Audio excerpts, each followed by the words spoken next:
سلامتی ہے ان آنکھوں پہ جو ہدایت پہ نظریں جمائے بیٹھی ہیں، سلامتی ان کانوں پہ جو ذکر خیر کے منتظر رہتے ہیں، سلامتی ہی سلامتی ان قدموں پہ جو ہدایت کی راہ پہ گامزن ہے۔ السلام علیکم ورحمۃ اللہ وبرکاتہ۔ تمام تعریفیں خدائے بزرگ و برتر کے لیے جو وحد لا شریک ہے، نہ کوئی ثانی ہے نہ کوئی ہمسر ہے۔ درود لام محدود محبوب رب الودود، راحت العاشقین مراد المشتاقین حضرت محمد مصطفیٰ جد الحسن والحسین ابو القاسم پر، آپ کی آل پاک پر، آپ کے جانثار انصار اور اصحاب پر۔ ضمن آپ دیکھ رہے ہیں الف لام میم، میں آپ کا میزبان محمد اویس ربانی تہہ دل سے آپ کو کہتا ہوں خوش آمدید۔ آپ نے اکثر دیکھا ہوگا، سنا ہوگا، آپ اس کے حصے دار بھی رہے ہوں گے، شریک بھی رہے ہوں گے۔ آج محافل ہوتی ہیں جس پہ ہمیں بڑی خوشی ہے۔ محافل کسی کی یاد میں ہو، کسی کی نسبت کے ساتھ جڑ جائیں تو پھر خوشی دوبالا ہو جاتی ہے۔ محافل کا تقدس اگر پامال ہو تو ساری خوشی پہ پانی پھیر دیا جاتا ہے۔ وہ کس طرح سے؟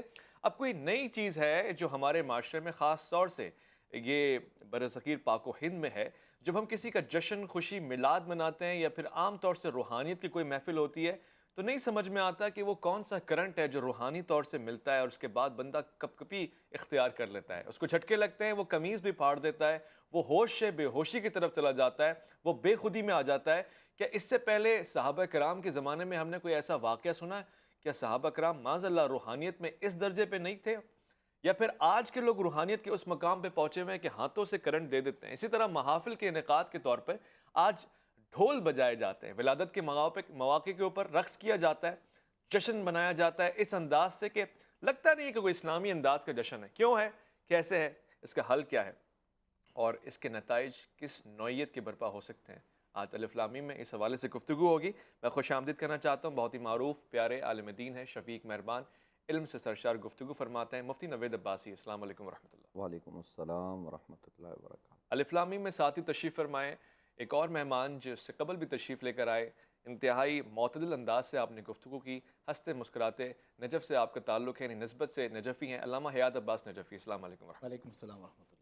میں سب سے پہلے مفتی صاحب آپ سے پوچھنا چاہتا ہوں، گویا اس سے مراد کسی بھی خاص مکتب فکر کی طرف اشارہ نہیں ہے، ایک اچھی کیفیت کو برے انداز سے منانا یا ایک اچھی محفل کو کہ جس کی نسبت بھی اچھی ہو اس کو نئی قسم کی بدعت کا رنگ دینا کیسا ہے، جیسے کہ آج ہمارے شہر میں، ہمارے گاؤں، ہمارے دیہات میں ہوتا ہے؟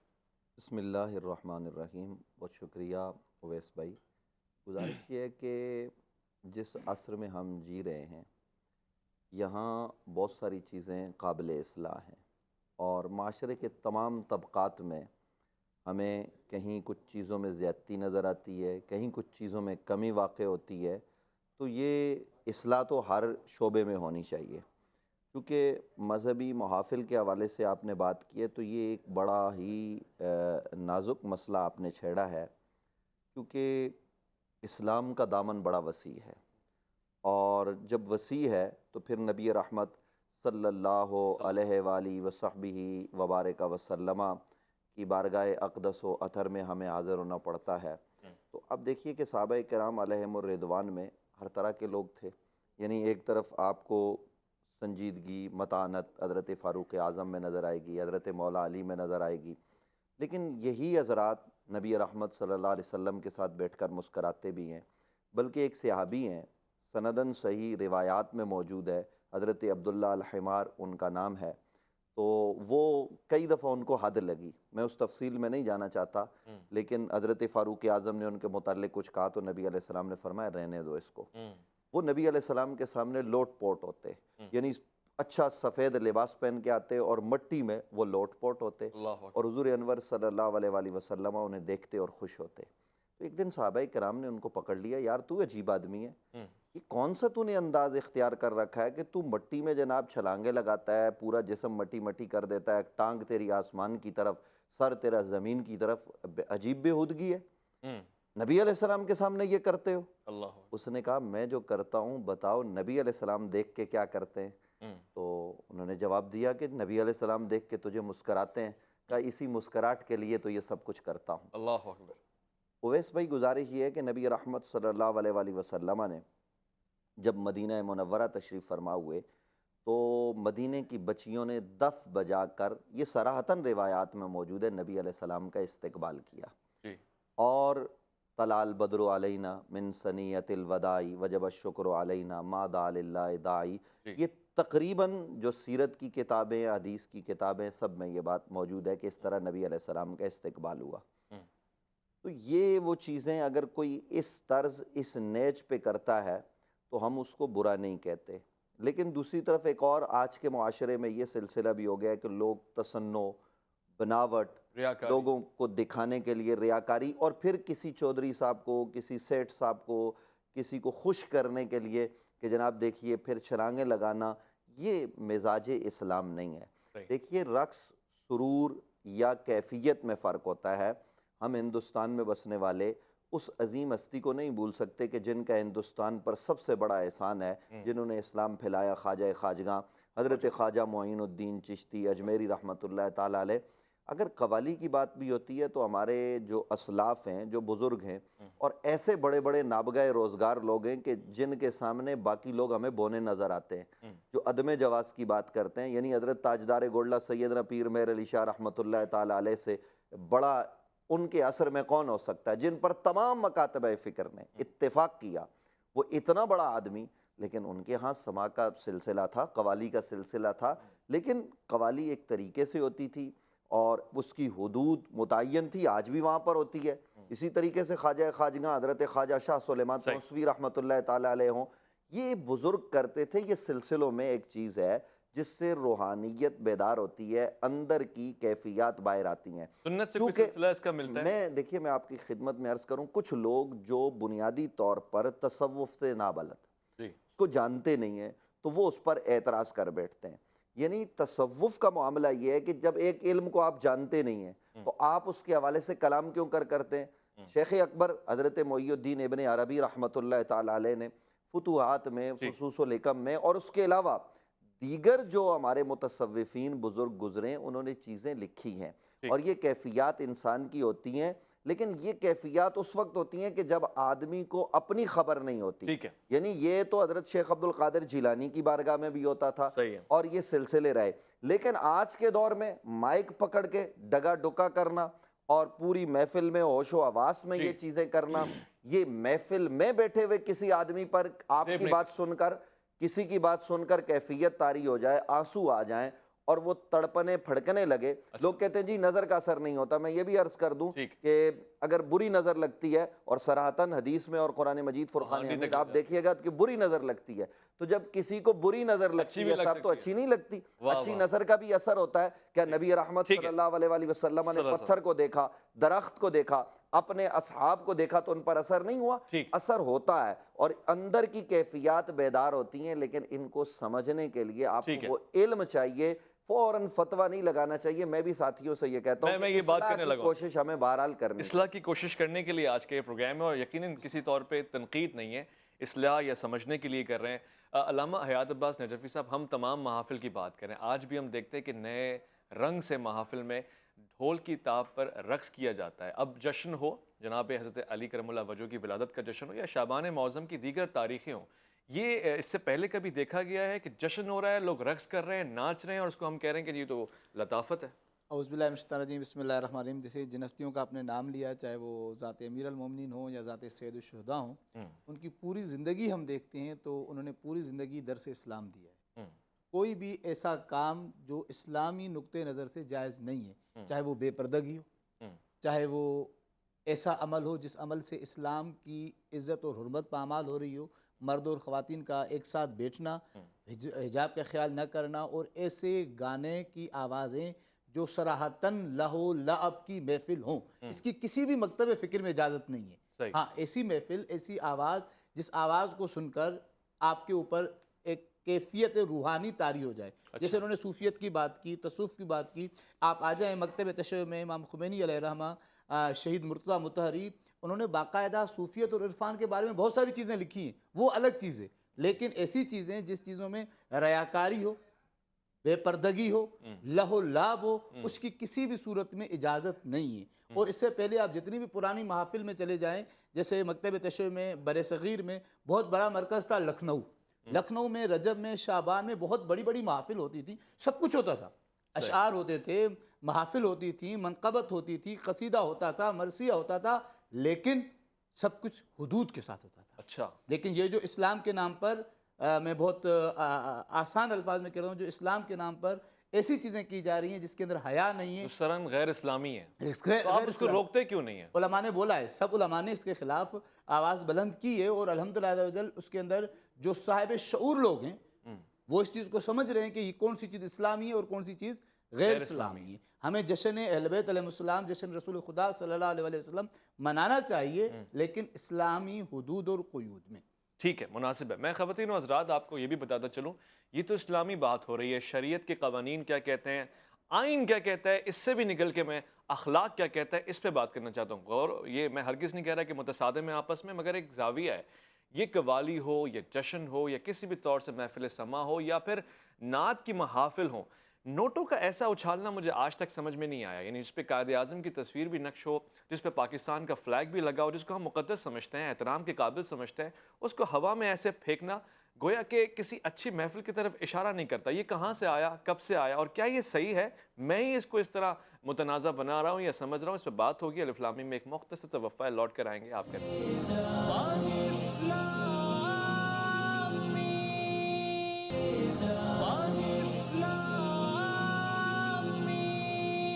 الف لام میم میں خوش آمدید. خواتین و حضرات، عزیزان من، اگر آپ نے ابھی بھی جوائن کیا ہے تو میں آپ کو بتاؤں انتہائی حساس اور بقول مفتی نوید عباسی کے نازک صورتحال والا موضوع ہے. اس موضوع میں ہم یہ بات کر رہے ہیں کہ معاشرے میں رائج وہ برائیاں جن کو ہم برائی سمجھتے نہیں ہیں بلکہ دین کے لبادے میں خوشی سمجھتے ہیں، اطمینان کا مظاہرہ کرتے ہیں، اور کہیں نہ کہیں وہ صحیح بھی ہو سکتے ہیں، شاید ہم غلط سمجھتے ہیں. اس پہ آج ہم روشنی ڈال رہے ہیں. مثال کے طور پہ آپ نے ایسی ویڈیو دیکھی ہوگی جس میں ایک پیر صاحب روحانیت کا تبادلہ کر رہے ہیں، یا تو دے رہے ہیں یا پھر بہت زیادہ شدید انداز سے دے رہے ہیں کہ سامنے والا اس کو برداشت نہیں کر پاتا، جھٹکے کھاتا ہے، بے ہوشی میں چلا جاتا ہے. آپ نے یہ بھی دیکھا ہوگا کہ محفل میلاد میں ایسے نوٹوں کو اچھالا جا رہا ہے، پھینکا جا رہا ہے. اس کی وجہ کیا ہے؟ میں مفتی صاحب سے پوچھ لیتا ہوں، ہو سکتا ہے میں اور آپ سمجھنے سے قاصر ہوں. مفتی صاحب، یہ کسی بھی طور سے سنت نبوی میں، عہد نبوی میں، صحابہ کرام کے عہد میں، خلفائے راشدین کے عہد میں، یا پھر بعد میں جو تابعین ہیں یا اولیاء ہیں، یہ سلسلہ رہا ہے کہ ایسے رقم کو اچھالا جائے اور اس پہ ہار نچھاور کیے جائیں؟ کیا یہ مناسب ہے؟ اویس بھائی، گزارش یہ ہے کہ کسی چیز کے بھی حلال اور حرام ہونے کے لیے تو ہمیں نص قطعی چاہیے. جواز اور عدم جواز کی صورت تو یہی ہوتی ہے. لیکن جس بات کی طرف آپ نے اشارہ کہ نبی علیہ السلام کے زمانے میں، تو یاد رہے کہ نبی علیہ السلام کے زمانے میں کبھی اس طرح سے محفل بھی نہیں ہوئی. اگر ہم زمانہ نبوت کی بات کریں گے تو پھر تو کوئی محفل ہی نہیں ہو سکتی. بہت سارے کام ہیں، میں اور آپ صوفے پہ بیٹھے ہوئے، نبی علیہ السلام کے زمانے میں یہ نہیں تھا. یہی وجہ ہے کہ اسی بات کو بنیاد بنا کر ایک مولوی صاحب نے یہ کہا کہ صوفے پہ بیٹھنا حرام ہے. صاحب کوئی عقل کی بات کریں. نبی علیہ السلام کے پاس اس طرح کی کوئی چیز تھی جس پر حضور بیٹھے؟ تو یہ زمانے کے ساتھ چیزیں ہوتی ہیں. اب صحیح بخاری نبی علیہ السلام کے زمانے میں نہیں تھی، بہت ساری اور کتابیں نبی علیہ السلام کے زمانے میں نہیں تھی. جس طرح آج ہمارے پاس کتابی صورت میں قرآن ہے، نبی کے زمانے میں نہیں تھا. یہ تو بعد میں حضرات صحابہ کرام علیہم رضوان نے جمع کیا. تو زمانہ نبوت سے ہر چیز ثابت نہیں ہوگی. ہمیں اصل دیکھنا پڑے گا کہ قرآن کیا کہتا ہے، اس پر نبی علیہ السلام کے فرامین کیا کہتے ہیں. اخبار احاد ہیں یا اخبار جو ہے وہ خبر متواتر ہمارے پاس موجود ہے، تو ہم اس کو اس طرز پر چیز کو دیکھیں گے. تو رہا یہ سوال جو آپ نے فرمایا کہ لوگ جو ہے نا وہ محفل کرتے ہیں اور محفل میں کوئی پیر صاحب کرنٹ لگاتے ہیں. دیکھیے، گزارش یہ ہے کہ میں آپ کی خدمت میں یہ عرض کروں کہ بنیادی طور پر بہت عرصہ پہلے میں بھی اس کو غلط ہی سمجھتا تھا. اچھا، پھر آپ کو میں نے ایک نقش بندی نہیں، مجھے نہیں لگا، میں نے ایک نقش بندی سلسلے کے بزرگ ہیں، کیونکہ جب آپ کے پاس علم نہ ہو تو آپ اس شعبے کے آدمی کے پاس جائیں. تو میں نے ان سے پوچھا کہ یہ جناب کیا ہوتا ہے؟ تو پھر انہوں نے مجھے بتایا کہ جناب یہ ہمارے اسباق ہوتے ہیں. جب بندہ اسباق مکمل کرتا ہے اور اس طرز پر اس میدان میں ذکر کرتا ہے، تو اس میدان میں ذکر کرتے کرتے وہ اس نیچ پر پہنچتا ہے کہ پھر اس کی کیفیت بدلتی ہے. ظاہر ہے کہ جب کیفیت بدلتی ہے تو پھر وہ آپے سے باہر ہوتا ہے. کون ایسا آدمی ہے جو اپنی قمیض پھاڑ دے گا؟ کون جو ہے وہ اپنے آپ کو پیٹے گا؟ میں نے دیکھا کہ ایک صاحب زخمی ہو گئے اس حال میں. تو جب ایک آدمی، اس کو پتہ ہی نہیں ہے کہ میں زخمی ہو گیا، اس کا خون نکل گیا.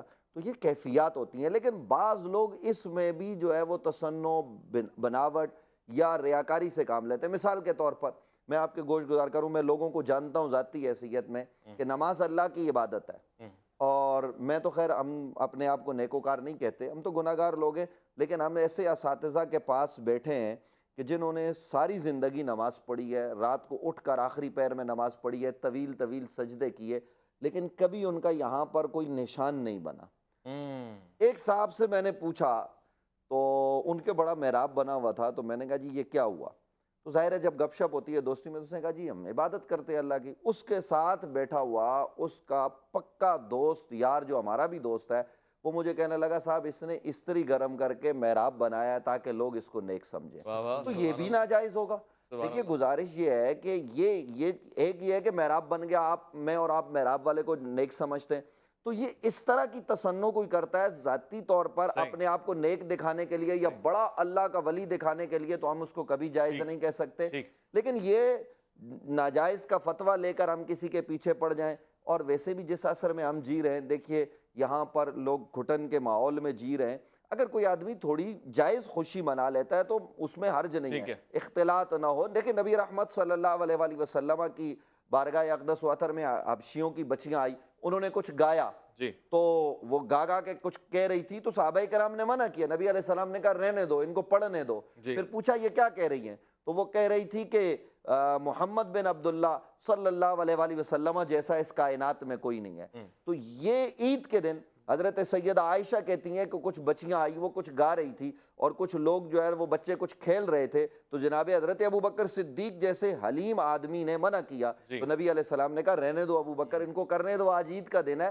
تو جائز حد تک تو اسلام جو ہے ٹھیک وہ ہے، جائز حد کی تک، بات کرتا ہے۔ ٹھیک ہے، تو رہا یہ آپ نے کہا بعض لوگ جو ہے نا وہ ٹھیک ہے، کچھ زیادہ ہی اچھل کود کرتے ہیں، ان پر کیفیت وہ نہیں نوٹوں ہوتی۔ والی بات آپ نے لیکن نہیں کی ہے، میں ابھی ایک سوال پوچھنا چاہتا ہوں، لیکن میں علامہ صاحب سے ساتھ پوچھ لوں، اب حلال موسیقی اور حرام موسیقی کا بھی کوئی فرق واضح ہے؟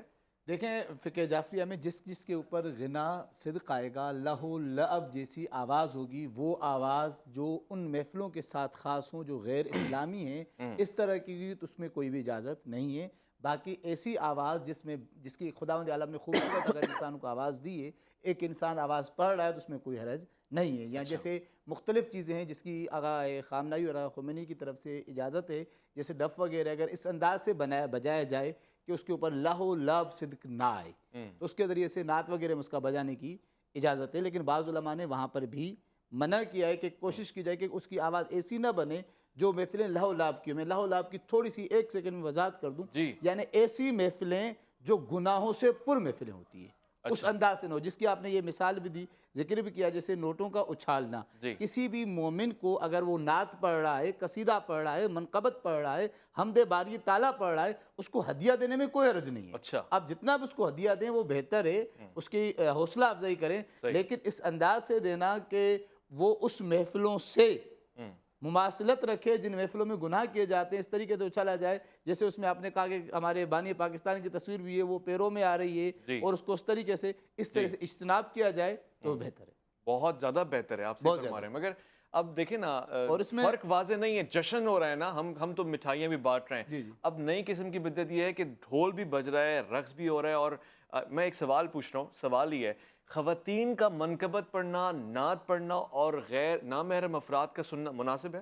اجازت نہیں ہے، بالکل اجازت نہیں ہے۔ تو ہم جو خواتین جو ہے وہ خواتین میں پڑھیں، اور ان کی آواز جو ہے وہ خواتین کی حد تک رہے، اور مرد حضرات کو چاہیے کہ اسے اجتناب کریں، اور خواتین کو بھی چاہیے کہ اپنی آواز کو ان جگہوں تک محدود کریں جس میں خصوصاً وہ آواز جو ترنم کے ساتھ ہو، جو دوسروں کے لیے باعث لذت بنے، وہ مرد حضرات تک پہنچانے سے ٹھیک ہے۔ اجتناب کریں۔ منقبت اور نعت میں ایک زمانہ تھا، سرور ہوا کرتا تھا، ثروت ہوا کرتی تھی، حکمت ہوا کرتی تھی، لطافت ہوا کرتی تھی، آج بھی یہ سب کچھ ہے، مگر اس کے ساتھ ساتھ ہی جو ڈھول اور میں کہہ نہیں سکتا مگر جو مختلف قسم کی آوازیں ہیں، گویا کہ شاید وہ نواں خانی میں بھی آ گئی ہیں، اس کی اجازت ہے؟ دیکھیں میں نے آپ کو بارہا عرض کیا کہ جو آواز اسلامی طریقے سے ہے تو اسلامی طریقے سے نہ چاہیے، آواز اسلامی کیسے ہوگی؟ یعنی اس کو لہو لعب کے ذریعے سے نہ پیش کیا جائے نا، یعنی اس کو آپ گانوں کی طرز پہ نہ ہو، گانوں کی طرف پہ گانوں کی طرز پہ نہ، اس کی اجازت نہیں ہے۔ یعنی آپ منقبت پڑھ رہے ہیں، رسول خدا کا ذکر کر رہے ہیں، تو اس کو سن کے آپ کو گانوں کی طرف آپ کے ذہن نہ جائے، اس کا پورا انداز ایسا نہ ہو جیسے ایک منقبت خواں آ رہا ہے، ایسا لگ رہا ہے کوئی فلمی اسٹار آ رہا ہے، اس طریقے سے اجتناب کیا جائے، اس کو اسلامی حد تک رہا جائے، اس کو یعنی بارہا یہ کہ لہو لعب نظر نہ آئے، اس کے اندر اسلام نظر آئے۔ ایسا نہ ہو کہ ایک شخص منقبت پڑھنے کے لیے آ رہا ہے تو پہلے جو ہے وہ داڑھی منڈوا کے آ رہا ہے، کلین شیو ہو کے آ رہا ہے اور اس طریقے کے کپڑے پہن کے آ رہا ہے جو غیر شرعی ہیں، تو اس کی اجازت نہیں۔ اجازت نہیں ہے۔ ایک اور چیپٹر کی طرف میں آنا چاہوں گا، جب ہمارے یہاں محافل ہوتی ہیں اچھی بات ہے، ہم جس کا ذکر کر رہے ہیں وہ تو پھر ذکر خیر ہے، خیر الورا ہے، مگر آس پاس پڑوسیوں کے حقوق ہم بھول جاتے ہیں۔ اس کی اجازت ہے کہ نہیں؟ رات کے 11 بج رہے ہیں اور ہمارا لاؤڈ اسپیکر سر چڑھ کے بول رہا ہے، اور وہ انسان جو، میں یہ نہیں کہہ رہا بیمار ہے، ہارٹ اٹیک نہیں بھی ہے، نارمل انسان ہے، وہ بے چین ہو رہا ہے، تو کیا ہم اس میں اجر کما رہے ہیں، گناہ کما رہے ہیں؟ یہ فیصلہ کرنا آج بہت ضروری ہے۔ سوال جواب کی حد تک بات ہو رہی ہے، الف لام میم میں آپ کا انتظار ہے۔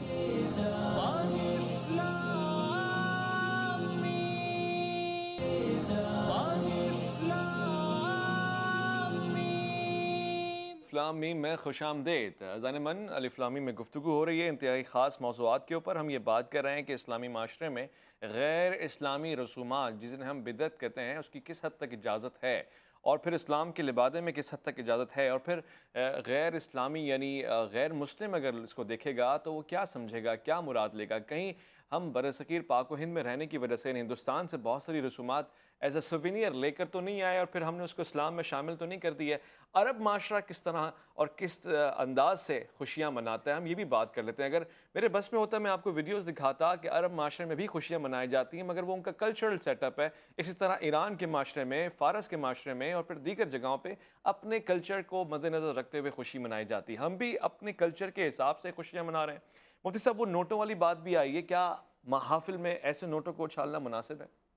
دیکھیے، مناسب تو نہیں، ہم اس کو مناسب نہیں کہہ سکتے کہ کوئی آدمی نوٹ اچھالے، اور بہتر یہی ہے کہ جو نعت پڑھ رہا ہے، ہمارے ہاں بزرگوں کے ہاں یہ طریقہ ہوتا ہے کہ وہ کوئی بزرگ تشریف فرما ہوتے ہیں تو جس نے کوئی ہدیہ پیش کرنا ہوتا ہے وہ ان کے ہاتھ میں دے دیتا ہے، اور بعد میں وہ بزرگ ان کے حوالے کر دیتے ہیں جو بھی ثناخواں ہوتا ہے۔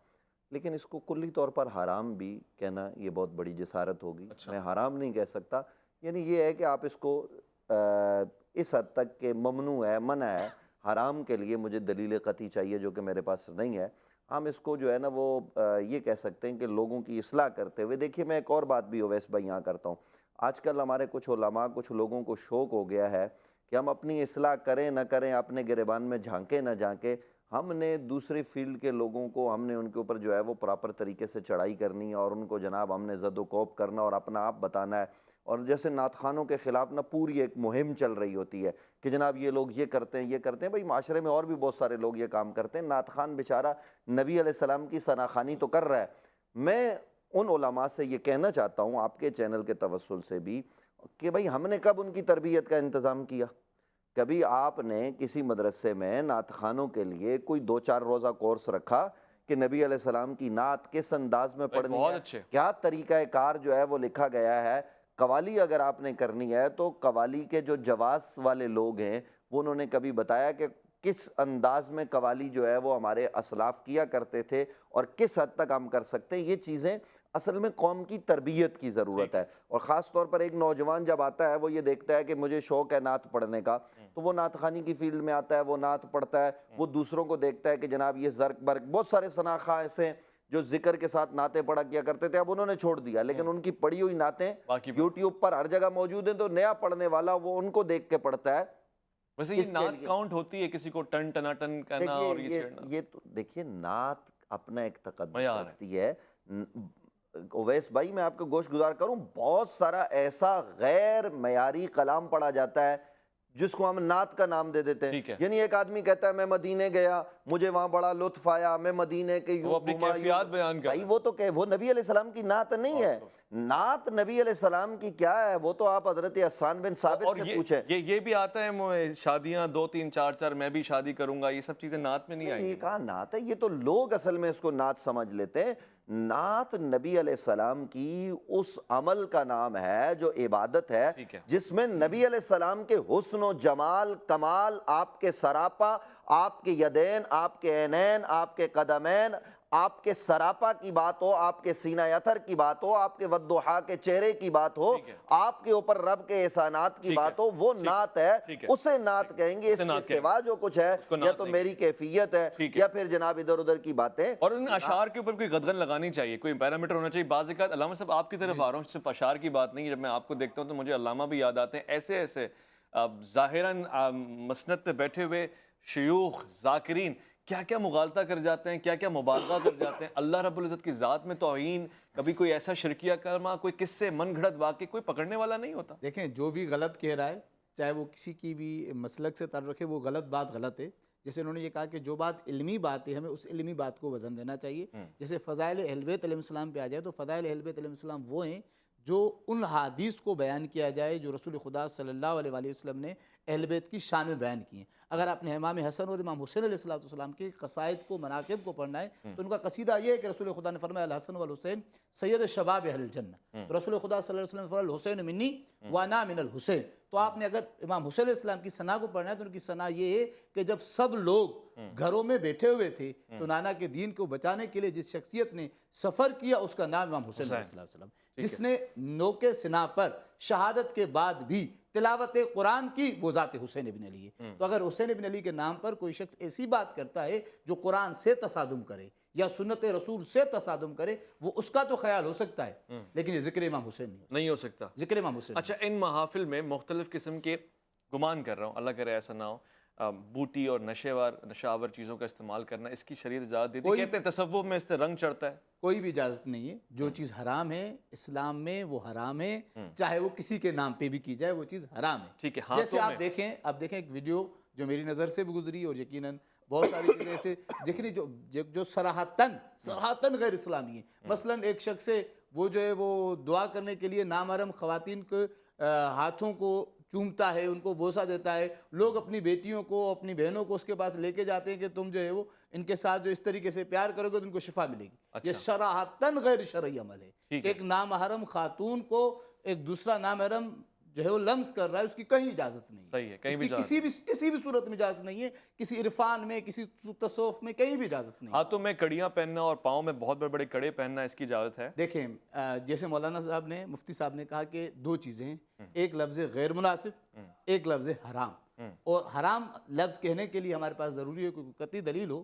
وہ اگر قطعی دلیل ہمارے پاس نہیں ہے تو ہم یہ کہیں گے اگر کوئی شخص کسی بھی وجہ سے کوئی ایسی چیز پہن رہا ہے جس پر اہل بیت کا نام لکھا ہوا ہے، رسول خدا کا نام لکھا ہے، مولا علی کا نام ہاتھ میں پہن رہا ہے، تو ایسی ہونی چاہیے جو ایک مناسب اور معقول ہو. اسے دیکھ کر انسان کے ذہن میں اسلام کے لیے کوئی غلط بات نہ آئے. باقی ہاں جو شرعاً چیز ہے وہ ہے کہ مومن کو چاہیے کہ عقیق کی انگوٹھی پہنے. ٹھیک ہے. مومن کو چاہیے کہ ایسی نگ پہنے، اچھی چیز جو زیب دیتی ہے. مطلب آخری میرے پاس سیکنڈ رہ گیا مگر یہ سوال بہت امپورٹنٹ تھا. یہ نعت خواہ حضرات کے حق میں جو محفل کراتے ہیں، اکثر وہ سمجھتے ہیں ہماری محفل ہے، ہمارا راج چلے گا، اس نے کوئی کلام پڑھا، یہ نہیں پڑھو، یہ پڑھو، اس کو بدلو، ہمیں اس کا ذکر پسند نہیں. یہ مناسب ہے؟ نہیں، یہ تو بالکل بھی غیر مناسب ہے. یاد رکھیے کہ جو ہم محافل کرتے ہیں تو ہمارے ہندوستان میں اس چیز کو فروغ دیا سیدی اعلیٰ حضرت شاہ احمد رضا خان فاضل بریلی نے. جہاں انہوں نے بہت علمی کام کیا وہاں ان کی ادائے کے بخشش ہے. جہاں پیر میر علی شاہ صاحب نے بڑا کام کیا وہاں انہوں نے ساتھ ساتھ نبی علیہ السلام کی نعتیں بھی کہی ہیں. اور کیا خوبصورت کلام ہے. تو وہ جو ان بزرگوں کے اردو میں کلام ہے، اگر آپ عربی نہیں پڑھ سکتے، عربی پڑھنا چاہیں تو آپ نعت سننا چاہتے ہیں، نعت سیکھنا چاہتے ہیں تو جناب ابو طالب کی بارگاہ میں حاضری دیں. وہ آپ کو بتائیں گے کہ نبی رحمت صلی اللہ علیہ وآلہ وسلم کی نعت کیسے کہی جاتی ہے، کس طرح حضور علیہ السلام کے نام سے بارش کا وسیلہ جو ہے وہ مانگا جا سکتا ہے. ان کی بارگاہ میں حاضری دینے پر اگر آپ عربی سے نابلد ہیں تو آپ ان اردو لکھنے والے بڑے بڑے بزرگوں کی ثناخوانی کو کریں. اور لوگوں کو قدغن نہیں لگانی چاہیے کہ جناب آپ یوں پڑھیں، لیکن یاد رہے اہل بیت اطہار کے آپ جو ہے وہ ان کی شان میں کلام پڑھیں اور ان کے مناقب کو پڑھیں. اسی طریقے سے نبی علیہ السلام کی نعت پڑھیں. نعت نبی کی تعریف کا نام ہے، منقبت اہل بیت اطہار صحابہ کرام کی. اور جو جس کا مقام ہے اس کے حساب سے پڑھیں تو انشاءاللہ نظام بہت شکریہ. آخری سیکنڈ میں جو آپ نے اسپیکر کے حوالے سے بات کی کہ آواز کتنی اونچی ہونی چاہیے، ذکر اہل بیت اور ذکر رسول خدا صلی اللہ علیہ وآلہ وسلم کو اس طریقے سے اہتمام کیا جائے کسی کے لیے باعث دلازاری نہ ہو، راستہ کسی کا بند کیا جائے. میں شکر گزار ہوں علامہ حیات عباس نجفی آپ کا، مفتی نوید عباسی صاحب آپ کا. خواتین و حضرات، بہت ہی مختصر لمحات میں جس میں صرف الوداع کہہ سکتا ہوں، صرف یہ کہنا چاہوں گا کہ جس کی شان بیان ہو رہی ہے شایان شان انداز سے ہونی چاہیے اور انداز بہت خاص ہونا چاہیے. اپنا بہت خیال رکھیں، آپ اپنے سے بڑھ کے خیال رکھیں ملک پاکستان کا. اللہ کے فرمان کا، اللہ کی امان میں.